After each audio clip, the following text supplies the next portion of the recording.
মামা খালু কার্ড আছে এখানে? মামা খালু কার্ড, মামা খালু কার্ড আছে না? এই মামা খালু কার্ড কিন্তু থাকা যাবে না। এটা গরিবের হক, তো আরেকজন নিয়ে গেলে এটা হবে না।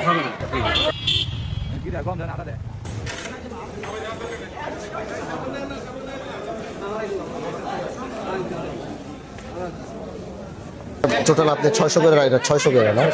এক ফ্যামিলি কি একজন?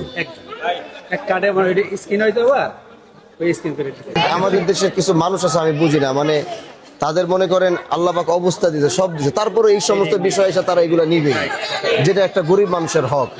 তো আমাদের কাজ কি থাকবে? আমরা ইনসাফের রাজনীতি করতে, আমরা মানুষ, জনগণ আমাদেরকে এখানে পাঠাইছে না, এই জিনিসগুলো পরিবর্তনের জন্যই তো পাঠাইছে। গরিব তার হক বুঝা পায় না, দেখা কইছে হামদাল্লাহ ভাই আপনি যান, আপনি আমার হকটা বুঝাই দিয়েন।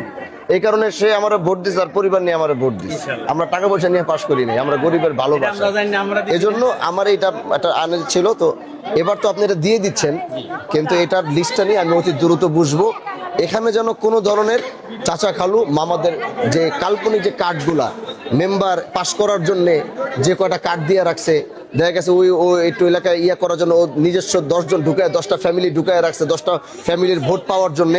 এগুলো আমরা নিরসন করতে চাই। যারা হক, যাদের প্রাপ্য, এটা যেন তারাই পায়। ভাই এটা আইনেও বলা আছে, এটা ওপেন ভাবে উঠান বৈঠক করে সমাজের 10 জনের সামনে কে আসলে সবথেকে গরিব পাওয়ার অধিকার রাখে সেটা সেভাবে সিলেক্ট হওয়ার কথা, কিন্তু এটা চেয়ারম্যানরা ওই মামা খালু, বুঝছেন? এটার এই সেক্টরটা ঠিক করতে হবে। সবই ওজন কি ঠিকঠাক দিচ্ছে না? আলহামদুলিল্লাহ।